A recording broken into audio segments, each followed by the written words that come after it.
प्यारे विद्यार्थियों, आज हम बीएससी थर्ड सेमेस्टर के मॉलिक्यूलर बायोलॉजी को डिस्कस करेंगे, जिसमें आज का हमारा टॉपिक है न्यूक्लिक एसिड डीएनए। आपके सिलेबस में डीएनए और आरएनए का स्ट्रक्चर है। इसके अलावा डीएनए की केमिस्ट्री, उसका केमिकल कंपोजिशन आपके सिलेबस में है। डीएनए का पूरा स्ट्रक्चर जो वाटसन और क्रिक ने डबल हेलिकल मॉडल दिया था, वो आपके सिलेबस में है। और इसके जो डिफरेंट कंपोनेंट्स हैं, nucleosides, nucleotides, polynucleotide chain and type of DNA, ये आपका सिलेबस है डीएनए से संबंधित। तो इन सभी टॉपिक्स को हम आज के इस लेक्चर में डिस्कस करने वाले हैं। जैसा आप स्क्रीन पे देख रहे हैं, जेनेटिक इंफॉर्मेशन, क्योंकि डीएनए जेनेटिक मटेरियल है और डीएनए के अंदर जीन्स होते हैं। हम जानते हैं जीन जो है वो यूनिट है हेरिडिटी की। Genes are responsible for the transfer of traits from one generation to another. अब यहाँ पर प्रश्न ये उठता है कि जीन है क्या। जीन जो है वो डीएनए में नाइट्रोजन बेसिस का यूनिक सीक्वेंस है, जो कि एक विशेष तरह के पॉलीपेप्टाइड चेन को बनाने के लिए इंफॉर्मेशन रखता है। हम जानते हैं कि डीएनए सारी सेलुलर एक्टिविटीज को कंट्रोल करता है। डीएनए से पहले ट्रांसक्रिप्शन से आरएनए बनेगा, एमआरएनए बनेगा, और एमआरएनए से फिर ट्रांसलेशन से प्रोटीन बनेगा, और प्रोटीन फिर सेलुलर एक्टिविटी को कंट्रोल करते हैं। तो इस तरह से एक पीढ़ी से दूसरी पीढ़ी में कैरेक्टर को ले जाने का काम हो या सेलुलर एक्टिविटी को कंट्रोल करने का काम हो, डायरेक्टली या इनडायरेक्टली वो डीएनए के द्वारा ही होता है। और डीएनए जीन्स की मदद से इस काम को करता है। तो डीएनए के अंदर जो फंक्शनल यूनिट है इन फंक्शंस के लिए, वो जीन है। तो जीन जो है वो बेसिक यूनिट है जेनेटिक इंफॉर्मेशन की। इसी तरह से किसी भी इंडिविजुअल में जितने जीन्स हैं, सारे जेनेटिक इंफॉर्मेशन का अगर हम कलेक्शन कर लें तो उस कलेक्शन को हम जीनोम कहते हैं। अब ये जीनोम हो या जीन हो या डीएनए हो, ये मिलता कहाँ है? क्रोमोसोम के अंदर। क्रोमोसोम जो है वो स्ट्रक्चर्स हैं जो कि न्यूक्लियस में पाए जाते हैं, और ये स्पीशीज स्पेसिफिक होते हैं। हर स्पीशीज में इनका नंबर फिक्स्ड होता है। ये स्टोरेज यूनिट है जीन्स का। डीएनए और प्रोटीन आपस में मिलकर एक मटेरियल बनाते हैं, जिसको हम न्यूक्लियोप्रोटीन कहते हैं। और वह न्यूक्लियोप्रोटीन, जिसको क्रोमेटिन मटेरियल भी कहा जाता है, ये क्रोमेटिन मटेरियल जिन धागों को बनाता है उसको हम क्रोमोसोम्स कहते हैं। यही क्रोमोसोम्स या गुणसूत्र इंटरफेज की अवस्था के दौरान इन क्रोमेटिन नेटवर्क के रूप में सेल में रहते हैं। लेकिन जब सेल डिवाइड करती है तो सेल डिवीजन के समय ये धागे अलग अलग हो जाते हैं, जिनको हम क्रोमोसोम्स कहते हैं। तो क्रोमोसोम्स दो तरह के हैं, सेक्स क्रोमोसोम और ऑटोसोम्स। ऑटोसोम्स मेल फीमेल में एक जैसे होते हैं, और सेक्स क्रोमोसोम, जैसे हम ह्यूमन बींग्स की बात करें तो मेल में XY है, फीमेल में XX। तो क्रोमोसोम जो है वो स्टोरेज यूनिट है जीन्स का। क्रोमोसोम डीएनए और प्रोटीन के मिलने से बनते हैं। जहां तक डीएनए की बात है, डीएनए जो है वो स्टोर हाउस है सारी सेलुलर इंफॉर्मेशन का। जितनी भी इंफॉर्मेशन सेल के अंदर है, जितनी भी इंफॉर्मेशन हमारे शरीर की सभी सेल्स के अंदर है, वो एक्चुअली डीएनए के अंदर स्टोर्ड है। और उन इंफॉर्मेशन के आधार पर ही सेल का डिटर्मिनेशन होता है, सेल्स का डिफरेंशिएशन होता है, और सेल उसके हिसाब से ही काम करती है। इसके अलावा डीएनए जेनेटिक मटेरियल का काम करता है, और वो जेनेटिक मटेरियल मैंने बताया आपको नाइट्रोजन बेसिस के यूनिक सीक्वेंस के रूप में होता है, जिनको हम डीएनए बोलते हैं। नाइट्रोजन बेसिस हम यहाँ पर इसलिए कहते हैं क्योंकि जो न्यूक्लियोटाइड है, जो स्ट्रक्चरल यूनिट है डीएनए की, वो है न्यूक्लियोटाइड। वो न्यूक्लियोटाइड में नाइट्रोजन बेसिस होते हैं, और उन न्यूक्लियोटाइड में डिऑक्सीराइबो शुगर और फॉस्फेट ग्लूकोज सब में समान होता है। अलग अलग न्यूक्लियोटाइड में जो डिफरेंस होता है वो केवल नाइट्रोजन बेसिस का होता है, इसलिए यहाँ पर नाइट्रोजन बेस हमने शब्द लिखा होगा। अदरवाइज जो यूनिक सीक्वेंस है वो न्यूक्लियोटाइड का सीक्वेंस। तो डीएनए सभी जीवों में जेनेटिक मटेरियल है, चाहे वो एनिमल हो, प्लांट हो, फंजाई हो, प्रोकैरियोट हो, यूकैरियोट हो। केवल कुछ वायरसेज में ये जेनेटिक मटेरियल के रूप में नहीं होता, वहां RNA genetic material. Otherwise organism में तो सभी में डीएनए जेनेटिक मटेरियल होता है। अब डीएनए जेनेटिक मटेरियल है, कैसे एक पीढ़ी से दूसरी पीढ़ी में कैरेक्टर को ले जाता है, या किस तरह से ये सेल की सारी एक्टिविटी को कंट्रोल करता है, उसके लिए जो प्रोसेस है उसको हम बोलते हैं इंट्रिंसिक फ्लो ऑफ इंफॉर्मेशन या सेंट्रल डॉगमा। तो सेंट्रल डॉगमा जो है वो ये कहता है कि डीएनए पहले आरएनए बनाता है, जिस प्रक्रिया के द्वारा बनाता है उसको हम बोलते हैं ट्रांसक्रिप्शन। तो आरएनए चाहे वो आपका एमआरएनए हो, चाहे आपका टीआरएनए हो, चाहे आपका आरआरएनए हो, तीनों तरह के आरएनए को डीएनए बनाता है ट्रांसक्रिप्शन की प्रोसेस के द्वारा। अब क्योंकि डीएनए न्यूक्लियस के अंदर है, इसलिए ट्रांसक्रिप्शन की प्रोसेस न्यूक्लियस के अंदर होती है यूकैरियोट्स में। प्रोकैरियोट्स में क्योंकि न्यूक्लियर मेम्ब्रेन होती ही नहीं है, तो ट्रांसक्रिप्शन की प्रोसेस भी साइटोप्लाज्म में। आरएनए जो बनता है डीएनए के द्वारा, उसमें से कुछ वायरसेस में जैसे हमने बताया कि वहां आरएनए जेनेटिक मटेरियल, तो वहां तो ये जेनेटिक मटेरियल के रूप में काम करेगा। अदरवाइज आरएनए का जो काम है, चाहे वो एमआरएनए हो जिसको मैसेंजर आरएनए कहते हैं, चाहे वो टीआरएनए हो जिसको हम ट्रांसफर आरएनए कहते हैं, या वो आरआरएनए हो जिसको हम राइबोसोमल आरएनए कहते हैं, ये तीनों मिलकर प्रोटीन सिंथेसिस की प्रक्रिया में मदद करते हैं, जिसको हम बोलते हैं ट्रांसलेशन। पहले डीएनए ने आरएनए बनाया ट्रांसक्रिप्शन से, और फिर उस आरएनए ने प्रोटीन बनाया ट्रांसलेशन से। और जो प्रोटीन बनता है सेल के अंदर, वो उस सेल की जो एक्टिविटीज है उनको कंट्रोल करता है। तो इस तरह से सेल की एक्टिविटी को इनडायरेक्टली डीएनए ने कंट्रोल किया, और किसकी मदद से किया? आरएनए की मदद से। और ये जो प्रक्रिया होती है ट्रांसक्रिप्शन की, तो न्यूक्लियस में होगी, और ट्रांसलेशन की जो प्रक्रिया होती है वो राइबोसोम्स में होती है, यूकैरियोटिक सेल्स में। और क्योंकि प्रोकैरियोट्स में न्यूक्लियस नहीं होता, तो ट्रांसक्रिप्शन की प्रक्रिया भी साइटोप्लाज्म में होती है, और उसके बाद जो ट्रांसलेशन की प्रोसेस है वो वहां पर राइबोसोम्स तो होते हैं, 70s राइबोसोम्स होते हैं, वहां पर होती है। अब डीएनए की अगर हम स्ट्रक्चर की बात करें, डीएनए और आरएनए की, तो डीएनए जो है एक बहुत बड़ा पॉलीमर है, बहुलक है किसका? Deoxy ribonucleotides. जबकि आरएनए जो है वो पॉलीमर है राइबोन्यूक्लियोटाइड्स। अब अंतर क्या है इसमें, राइबोन्यूक्लियोटाइड्स और डीऑक्सी राइबोन्यूक्लियोटाइड्स में? डीऑक्सी राइबोन्यूक्लियोटाइड्स में डीऑक्सी राइबो शुगर होता है, और राइबोन्यूक्लियोटाइड्स में राइबो शुगर होता है। यही डिफरेंस है दोनों डीएनए और आरएनए में, डीऑक्सी राइबो शुगर और राइबो शुगर का डिफरेंस है। डीएनए में डीऑक्सी राइबो शुगर है, आरएनए में राइबो शुगर है। अब हम डीएनए के स्ट्रक्चर को डिटेल में स्टडी करेंगे। डीएनए के स्ट्रक्चर को समझाने के लिए वाटसन और क्रिक ने एक डबल हेलिकल मॉडल दिया था, और उन्होंने बताया था कि हर डीएनए मॉलिक्यूल में दो स्ट्रैंड्स होते हैं, दो धागे होते हैं, जो एक ट्विस्टेड सीढ़ी नुमा संरचना के द्वारा आपस में गुथे हुए रहते हैं, जिसको हम बोलते हैं डबल हेलिक्स। इसका मतलब जो डीएनए है वो एक पॉलीमर है, बहुलक है, बहुत बड़ा मॉलिक्यूल है, और हर मॉलिक्यूल में दो धागे हैं, जो आपस में गुथे हुए हैं, जिसको डबल हेलिक्स बोलते हैं। अब जो डीएनए का प्रत्येक स्ट्रैंड है, वो डीएनए का प्रत्येक स्ट्रैंड लाखों सब यूनिट्स के आपस में जुड़ने से चेन के रूप में बना होता है, और उन सब यूनिट्स को हम बोलते हैं न्यूक्लियोटाइड। तो न्यूक्लियोटाइड स्ट्रक्चरल यूनिट है डीएनए का। हर न्यूक्लियोटाइड में तीन चीजें होती हैं। एक तो उसमें पेंटोज शुगर होगा। पेंटोज शुगर का मतलब है 5 कार्बन वाला शुगर, एक ऐसा मोनोसेकेराइड जिसमें 5 कार्बन हो। उनका फॉर्मूला होता है C5H10O5। अगर आरएनए की हम बात कर रहे हैं, तो आरएनए में राइबो शुगर होगा, पेंटोज शुगर C5H10O5। और डीएनए की बात करेंगे तो उसमें जो पेंटोज शुगर होगा वो होगा डीऑक्सी राइबो शुगर। जैसे नाम से पता चल रहा है, डी ई, जहां पर भी डी शब्द होता है उसका मतलब something get out in chemical reaction. For example, dehydration, the chemical reaction in which water is released, known as dehydration। तो इसी तरह से deoxy means the reaction in which one atom of oxygen is released out from ribo sugar. तो ribo sugar से अगर एक oxygen निकल गया तो डीऑक्सी राइबो शुगर बन जाता है। तो अगर राइबो शुगर का फॉर्मूला C5H10O5 है, तो डीऑक्सी राइबो शुगर का होगा C5H10O4। बस केवल ये एक ऑक्सीजन कम है, यही डिफरेंस है राइबोज और डीऑक्सी राइबो शुगर के लिए। दूसरा जो सब यूनिट है न्यूक्लियोटाइड का, वो है नाइट्रोजन बेस। 4 तरह के नाइट्रोजन बेस हर डीएनए या आरएनए में होगा। एडेनिन, ग्वानिन, साइटोसिन, ये तो दोनों में होते हैं, डीएनए और आरएनए दोनों में एडेनिन भी होगा, ग्वानिन, साइटोसिन। लेकिन डीएनए में केवल थाइमिन होता है, और आरएनए में केवल यूरेसिल होता है। इट मीन्स डीएनए में यूरेसिल नहीं है और आरएनए में थाइमिन नहीं है। तो जो डीएनए का न्यूक्लियोटाइड है उसमें एक डीऑक्सीराइबो शुगर होगा, और एक इनमें से कोई नाइट्रोजन बेस होगा। आरएनए के न्यूक्लियोटाइड में एक राइबो शुगर होगा और एक इनमें से कोई नाइट्रोजन बेस होगा।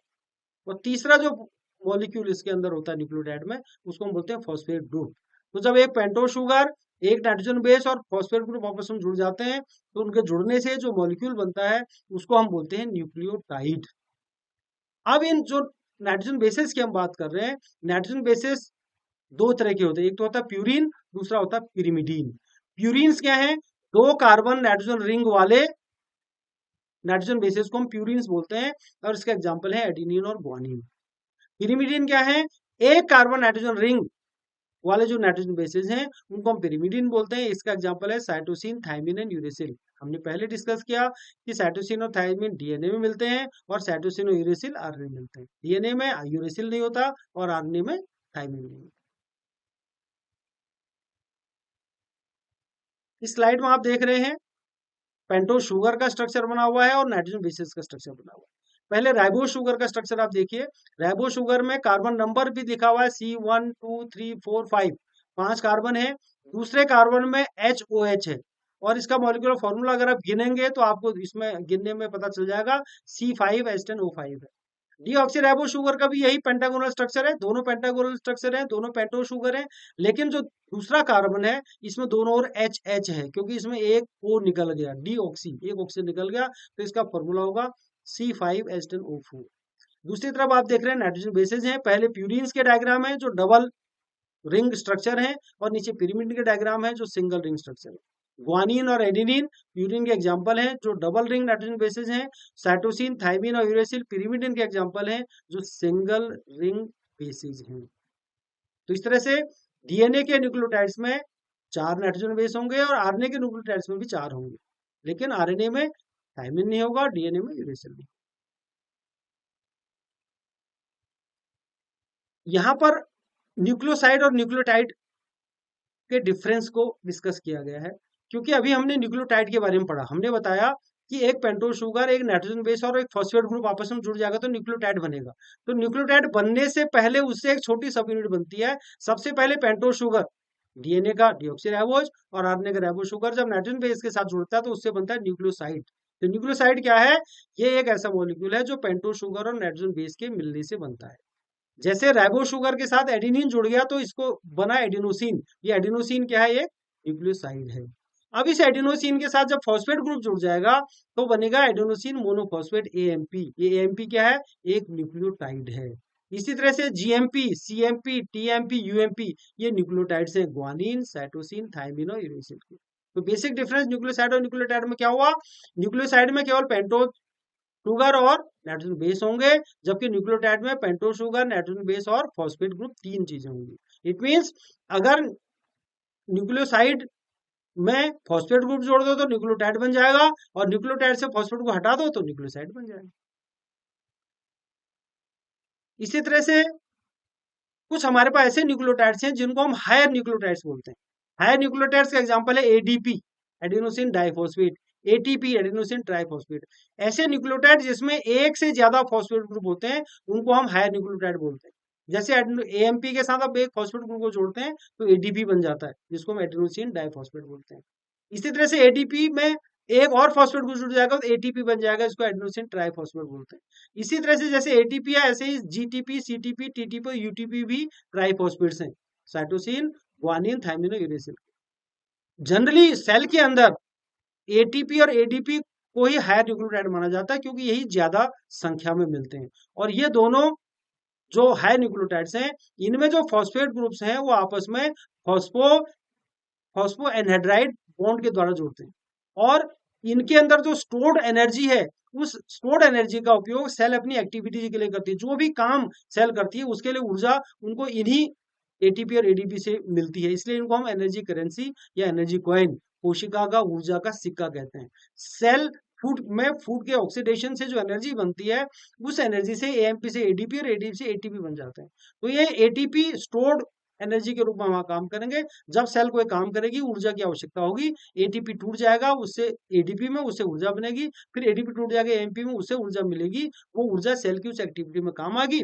बाद में फिर फूड के ऑक्सीडेशन जो ऊर्जा बनेगी उससे फिर एएमपी एडीपी में, एडीपी एटीपी में बदल जाएगा। ये प्रोसेस चलती रहती है। तो जो एनर्जी करेंसी या एनर्जी कॉइन ऑफ सेल है वो एटीपी और एडीपी कहलाते हैं। इसका मतलब यह हुआ कि नाइट्रोजन बेस के साथ जब पेंटोज शुगर बन गया तो न्यूक्लियोसाइड है, ये आपने याद रखना है। और न्यूक्लियोसाइड में से अगर फॉस्फेट ग्रुप जुड़ता है उससे फॉस्फेट ग्रुप जुड़ गया तो उसको बन गया न्यूक्लियोटाइड। तो इस तरह से हायर न्यूक्लियोटाइड्स के बारे में आपने पढ़ना है और न्यूक्लियोटाइड्स क्या है ये आपने समझना है, न्यूक्लियोसाइड्स क्या है ये आपने समझना है। यहाँ पर आप देख रहे हैं वॉटसन और क्रिक ने जो डीएनए का मॉडल दिया था उसका डायग्राम है। इससे पहले की स्लाइड्स में जो भी हमने डीएनए के स्ट्रक्चर के बारे में डिस्कस किया था वो सारा वॉटसन क्रिक मॉडल का ही एक्सप्लेनेशन है। यहाँ पर डायग्रामेटिक एक्सप्लेनेशन हमने दिया हुआ है। आप देख रहे हैं डीएनए में दो हेलिक्स हैं जो दोनों एंटी पैरेलल है, एक साथ जा रहे हैं फिर वापस एक साथ घूम रहे हैं, इसलिए पैरेलल बोलते हैं इसको। एंटी क्यों बोल रहे हैं? क्योंकि एक 3-5 एंड है, दूसरा 5-3 एंड है। एक एंड में 5 एंड फ्री होता है, दूसरे में 3 एंड फ्री होता है। 5 क्या है? पांचवा कार्बन एटम है डीऑक्सीराइबो शुगर का। 3 भी तीसरा कार्बन एटम है नाइट्रोजन शुगर का, डीऑक्सीराइबो शुगर का। तो एक स्टैंड में पांचवा एंड फ्री होगा तो उसके दूसरे एंड में 3 फ्री होगा, दूसरे में पहले एक और 3 फ्री होगा, दूसरी तरफ 5 फ्री होगा। तो ये एक स्टैंड सीधा और एक स्टैंड उल्टा होता है। और जो आपका डीऑक्सीराइबो शुगर है उसके तीसरे और पांचवे से वो फॉस्फेट ग्रुप जुड़ते हैं और पहले से नाइट्रोजन बेस जुड़ता है। ये आप स्ट्रक्चर देख रहे हैं किसी भी न्यूक्लियोटाइड में। और वो नाइट्रोजन बेस, एक स्टैंड का नाइट्रोजन बेस दूसरे स्टैंड के नाइट्रोजन बेस से हाइड्रोजन बॉन्ड के द्वारा जुड़ता है। एडेनिन थाइमिन से जुड़ेगा डबल हाइड्रोजन बॉन्ड से, ग्वानिन साइटोसिन से जुड़ेगा ट्रिपल हाइड्रोजन बॉन्ड से। ये जो डिटेल स्ट्रक्चर डीएनए की बनाई है इससे आपको समझ में आ रहा है। इसको हम अगर थियोरेटिकली एक्सप्लेन करें तो हर डीएनए में जो पॉलीन्यूक्लियोटाइड स्ट्रैंड्स होते हैं वो फॉस्फोडाइएस्टर बॉन्ड के द्वारा बनते हैं। जो डीएनए के दोनों धागे बने हुए हैं उसमें जो न्यूक्लियोटाइड्स हैं वो आपस में फॉस्फोडाइएस्टर बॉन्ड के द्वारा जुड़ते हैं। मतलब एक न्यूक्लियोटाइड का तीसरे का जो फॉस्फेट ग्रुप है वो दूसरे न्यूक्लियोटाइड के पांचवें फॉस्फेट ग्रुप पांचवें से जुड़ जाएगा। तो उस तरह से फॉस्फेट के द्वारा वो जुड़ते हैं, इसलिए इसको फॉस्फोडाइएस्टर बॉन्ड बोलते हैं। बीच में फॉस्फेट है दोनों न्यूक्लियोटाइड्स के, तो फॉस्फेट की मदद से सारे न्यूक्लियोटाइड्स आपस में जुड़ते चले जाते हैं जिससे कि उसकी बैकबोन जो है वो डीएनए के हर हेलिक्स की बनती है। और जो दोनों हेलिक्स आपस में जुड़ते हैं वो बेस पेयरिंग रूल के द्वारा जुड़ने वाले नाइट्रोजन बेसेस के पेयरिंग से जुड़ते हैं।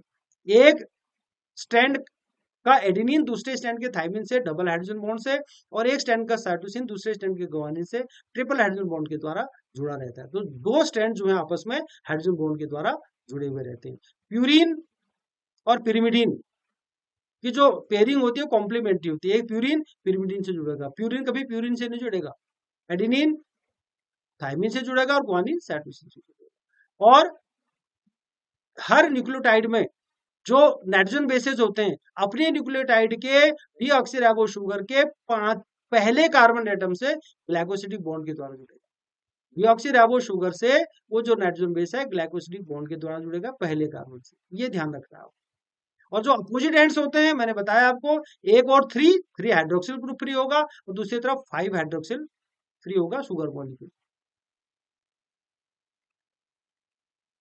डीएनए के डबल हेलिकल मॉडल को जो हम स्टडी करते हैं तो पीछे डायग्राम भी आपने देखा था, तो उसमें जो वाटसन और क्रिक ने प्रपोज किया उन्होंने कहा कि डीएनए का डबल हेलिक्स जो है वो राइट हैंडेड होता है। इसका मतलब एंटी क्लॉकवाइज उनकी कॉइलिंग होती है। और एक जो स्ट्रैंड है वो जब आपस में उनकी कॉइलिंग होती है, जब वो टर्न करते हैं तो उनके टर्निंग के कारण, कॉइलिंग के कारण उनमें मेजर और माइनर ग्रुप बनते हैं, बड़े और छोटे। एक मेजर और एक माइनर ग्रुप को मिला दें तो एक टर्न माना जाता है डीएनए का।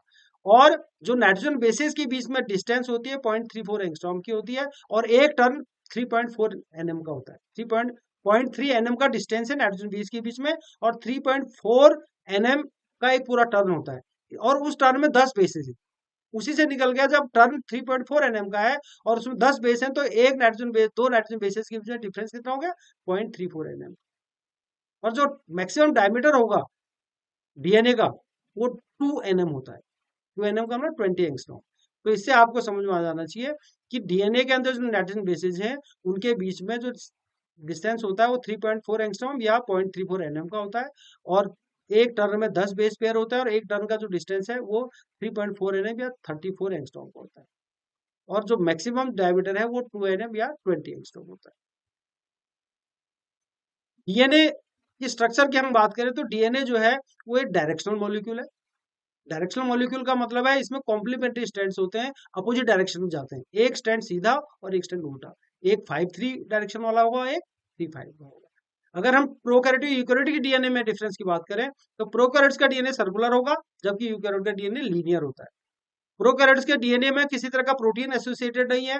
सर्कुलर डीएनए सीधे साइटोप्लाज्म में पड़ा रहता है क्योंकि वहां न्यूक्लियर मेम्ब्रेन होती ही नहीं है, इसको हम न्यूक्लियोइड भी बोलते हैं। इसका मतलब प्रोकैरियोटिक क्रोमोसोम में केवल केवल डीएनए होता है, कोई प्रोटीन नहीं होगा। और वो जो प्रोकैरियोटिक क्रोमोसोम एक तरह से प्रोकैरियोटिक डीएनए है, सर्कुलर डीएनए होगा, सीधे साइटोप्लाज्म में पड़ा होगा, इसको हम न्यूक्लियोटाइड बोलते हैं। जबकि यूकैरियोट्स में जो डीएनए है वो हिस्टोन और नॉन हिस्टोन प्रोटीन से हमेशा एसोसिएटेड होगा।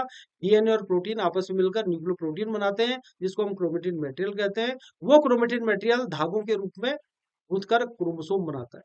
यूकैरियोटिक, इसका मतलब जो इन यूकैरियोटिक क्रोमोसोम्स की बात कर रहे हैं वो डीएनए और प्रोटीन दोनों के बने होते हैं। जैसे ह्यूमन बींग्स में हर सेल में 44 क्रोमोसोम्स हैं, जिनको हम ऑटोसोम्स कहेंगे, और 2 क्रोमोसोम्स हैं जिनको हम सेक्स क्रोमोसोम कहेंगे। तो इस तरह से 46 क्रोमोसोम है हर सेल में, 23 पेयर। तो मेल में 44 ऑटोसोम्स, फीमेल में भी 44 ऑटोसोम्स। मेल में 2 सेक्स क्रोमोसोम, फीमेल में 2 सेक्स क्रोमोसोम, लेकिन डिफरेंस मेल में XY और फीमेल में XX। तो 46 क्रोमोसोम्स हमारी हर सेल में है, और वो क्रोमोसोम डीएनए प्रोटीन दोनों के बने। यहाँ आप देख रहे हैं चारगॉफ रूल के बारे में डिस्कस किया हुआ है। चारगॉफ नाम के वैज्ञानिक थे, उन्होंने डीएनए को एनालाइज किया, और डीएनए को एनालाइज करके जो वाटसन और क्रिक ने डीएनए का मॉडल दिया था, उस मॉडल के हिसाब से उसने डीएनए में जो बेस पेयरिंग रूल उन्होंने बताया था कि एडेनिन ग्वानिन, एडेनिन थाइमिन से डबल हाइड्रोजन बॉन्ड से, और ग्वानिन साइटोसिन से ट्रिपल हाइड्रोजन बॉन्ड के द्वारा जुड़ता है। तो उन्होंने अपने इस स्टडी में ये पाया कि किसी भी डीएनए की में जो नाइट्रोजन बेसेस की मात्रा है, उस मात्रा को उन्होंने कहा कि जितना साइटोसिन है उतना ग्वानिन है। C is equal to G, जितने साइटोसिन है उतने ग्वानिन है, और जितने एडेनिन डीएनए में होंगे उतने ही थाइमिन होंगे। इसका मतलब concentration of A is equal to T and the concentration of G is equal to C बराबर होगा, पहला पॉइंट। दूसरा, total concentration of purine, adenine और ग्वानिन दोनों प्यूरिन है, total concentration of adenine guanine is equal to the total concentration of cytosine and thymine. A plus G, जितने molecule A plus G के होंगे उतने ही मॉलिक्यूल C प्लस टी के भी होंगे, बराबर होंगे। तीसरा पॉइंट इनके रूल का था कि A plus T upon G plus C is constant in species. किसी एक जाति में A plus T upon G plus C का जो रेशियो है वो फिक्स होगा। फॉर एग्जांपल, किसी जाति में रेशियो 1.5 है, तो उस जाति के सभी जीवों का डीएनए अमाउंट का अगर आप A plus T upon G plus C का रेशियो निकालेंगे तो 1.5 ही आना चाहिए। दूसरी स्लाइड के दूसरे पार्ट में आप देख रहे हैं सेंट्रल डॉगमा बना हुआ है। पहले अभी हमने डिस्कस किया था पहली स्लाइड में, central dogma intrinsic flow of information है, जिसमें डीएनए से ट्रांसक्रिप्शन से आरएनए बनता है, और आरएनए से ट्रांसलेशन से फिर प्रोटीन बनते हैं जो सेलुलर एक्टिविटी को कंट्रोल करते हैं। इसको हम सेंट्रल डॉगमा बोलते हैं। लेकिन कुछ वायरसेस में रिवर्स ट्रांसक्रिप्शन भी होता है, जिनमें हमने बताया था कि आरएनए जेनेटिक मटेरियल है। तो जो आरएनए जेनेटिक मटेरियल है वो पहले रिवर्स ट्रांसक्रिप्शन से डीएनए बनाएगा, फिर डीएनए ट्रांसलेशन से, ट्रांसक्रिप्शन से एमआरएनए आरआरएनए आरएनए बनाएंगे, और वो आरएनए फिर प्रोटीन बनाएंगे प्रोटीन सिंथेसिस से। तो कुछ वायरसेस हैं जिनमें आरएनए जेनेटिक मटेरियल है, उनमें रिवर्स ट्रांसक्रिप्शन होता है। अदरवाइज सभी में ट्रांसक्रिप्शन होगा, डीएनए से ट्रांसक्रिप्शन से आरएनए बनेगा, आरएनए से प्रोटीन बनेगा। तो मतलब आरएनए को डीएनए बनाएगा, और डीएनए को डीएनए बनाएगा। जिस प्रोसेस से डीएनए बनता है उसको हम रेप्लिकेशन बोलते हैं। तो सेंट्रल डॉगमा का मतलब डीएनए से ट्रांसक्रिप्शन से आरएनए बनेगा, और आरएनए से ट्रांसलेशन से प्रोटीन बनेगा, इसको हम सेंट्रल डॉगमा कहते हैं। अगली स्लाइड है टाइप ऑफ डीएनए। जो हमने डीएनए बताया कि डीएनए जेनेटिक मटेरियल है, हर सेल में होता है, एक पीढ़ी से दूसरी में कैरेक्टर को ले जाता है। लेकिन डीएनए के भी टाइप हैं, B DNA, A DNA, C DNA, D DNA and Z DNA. B DNA या बी फॉर्म ऑफ डीएनए वो डीएनए है जो वाटसन और क्रिक ने एक्सप्लेन किया था। जो अब तक हमने एक्सप्लेन किया है डीएनए के स्ट्रक्चर के बारे में, वो सब कुछ बी डीएनए का स्ट्रक्चर है, क्योंकि सबसे ज्यादा यही मिलता है। और वाटसन और क्रिक ने भी इसी का स्ट्रक्चर दिया था कि एंटी पैरेलल होते हैं, और 0.34 एनएम का डिस्टेंस होता है नाइट्रोजन बेसिस के बीच में, 3.4 एनएम का एक टर्न होता है, हर टर्न में 10 बेस पेयर होता है, डायमीटर मैक्सिमम 20 एंगस्ट्रॉम या 2 एनएम का होता है। ये जो स्ट्रक्चर हमने बताई वो बी डीएनए की है, ये राइट हैंडेड डीएनए होता है, और सबसे ज्यादा यही मिलता है। ये डायग्राम आप देख रहे हैं, A DNA, B DNA, Z DNA का डायग्राम यहाँ बनाया है। ए डीएनए और बी डीएनए में केवल डिफरेंस है, ए डीएनए में एक टर्न में 10 बेस पेयर होते हैं, और बी डीएनए में 11 होते हैं। कॉइलिंग, इसमें जो टर्न है, टर्न थोड़ा छोटा हो जाता है, उसमें 11 बेस पेयर होते हैं, और इसमें बी में 10 होते हैं। तो ये डिफरेंस है, बी में 10 बेस पेयर है, और ए में 11 बेस पेयर हो जाते हैं एक टर्न। इस तरह से जेड फॉर्म, ये तो दोनों राइट हैंडेड कॉइलिंग है, और जेड जो है वो लेफ्ट हैंडेड कॉइलिंग होती है, लेफ्ट हैंडेड कॉलिंग वाला। और जिग जैग डीएनए भी इसको बोलते हैं, आप देख रहे हैं जिग जैग मुड़ रहा है इसमें जो है डीएनए का स्टैंड, इसलिए जिग जैग डीएनए भी इसको बोलते हैं। बी, ए और जेड फॉर्म ऑफ डीएनए को अगर हम डिस्कस करेंगे तो जो हमने अभी बताया कि जितना भी हमने एक्सप्लेनेशन अभी डीएनए की स्ट्रक्चर का वाटसन क्रिक मॉडल में दिया है वो बी फॉर्म ऑफ डीएनए है। सबसे अधिक मात्रा में ये मिलता है और right handed double helical model ये स्ट्रक्चर होता है इसका। इसी तरह से ए डीएनए भी राइट हैंडेड होता है, लेकिन उसमें एक टर्न में 11 बेस पेयर होते हैं, बस एक ही डिफरेंस है, ए डीएनए में 11 बेस पेयर होंगे एक टर्न। जेड डीएनए ये लेफ्ट हैंडेड डीएनए है, और इसमें जनरली जहां पर प्यूरिन और पिरिमिडीन जो बेसेज हैं उनके अल्टरनेट अरेंजमेंट आते हैं, जैसे जीसी जीसी जीसी आ जाएगा, तो इस तरह से जो डीएनए होगा वो जेड डीएनए बन जाएगा, और ये नेगेटिव सुपर कॉइलिंग इसमें हो जाएगी, और उस नेगेटिव सुपर कॉइलिंग के कारण इसमें जिग जैग रेडियली स्ट्रक्चर हो जाएंगे, और उस जिग जैग कॉइलिंग के कारण इसको हम जो है जेड डीएनए, जिग जैग के कारण जेड डीएनए इसको नाम दिया है। फॉस्फोडाइस्टर बैकबोन इसकी भी होती है, केवल ये एक तो लेफ्ट हैंडेड है, दूसरा इसमें जिग जैग स्ट्रक्चर होती है।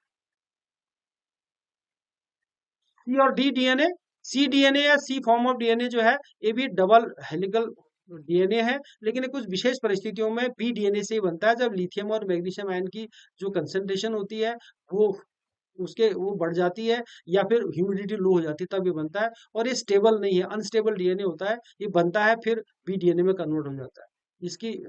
इसमें जो बेस पेयरिंग है वो 9.3 बेसिस पर टर्न होते हैं, और ये ए बी डीएनए से के कन्वर्ट होने से बनता है अनस्टेबल डीएनए है।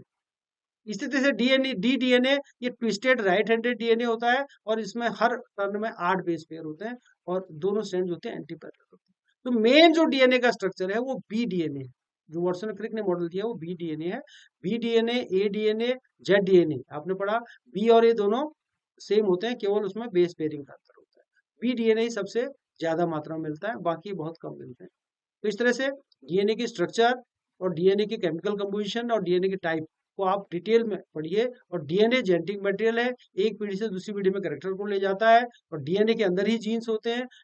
जो वाटसन और क्रिक ने डीएनए का मॉडल दिया था वो एक्सरे क्रिस्टलोग्राफी के आधार पर था, और उनके इस मॉडल के लिए उनको 1953 में नोबेल प्राइज से सम्मानित किया गया था, क्योंकि डीएनए एक छोटा मॉलिक्यूल है जिसको इलेक्ट्रॉन माइक्रोस्कोप से भी नहीं देखा जा सकता। डीएनए का ऐसा मॉडल जिसके द्वारा डीएनए की सारी फिजियोलॉजी को, डीएनए के सारे फंक्शंस को आसानी से समझाया जा सके, वो वाटसन क्रिक ने ही दिया था। इसीलिए इस वाटसन क्रिक मॉडल को आज भी माना जाता है, इसीलिए उनको नोबेल प्राइज दिया था। जैसे डीएनए से डीएनए बनता है रेप्लिकेशन से, तो वो रेप्लिकेशन से कैसे बनेगा? Semi conservative mode of replication. जो दो डीएनए मॉलिक्यूल खुलेंगे, हाइड्रोजन बॉन्ड टूट के खुलेंगे, उनके ऊपर एक एक नया बनता चला जाएगा। इसी तरह डीएनए से एमआरएनए, आरएनए, टीआरएनए कैसे बनते हैं ट्रांसक्रिप्शन से, वो इस मॉडल की मदद से आसानी से समझाया जा सकता है। इसलिए डीएनए के इस मॉडल को आज भी माना जाता है। हालांकि डीएनए और नए मॉडल भी आए हैं आजकल, तो डीएनए का एक नया मॉडल आता है, भी चर्चा में है, कि डीएनए न तो 100% लेफ्ट हैंडेड है, न 100% राइट हैंडेड है। लेकिन जो सबसे ज्यादा एक्सेप्टेबल मॉडल आज भी डीएनए का है वो Watson Crick model of DNA. Exam के पॉइंट ऑफ व्यू से भी इम्पोर्टेंट है, इसको इसलिए ध्यान से पढ़ने की आवश्यकता है।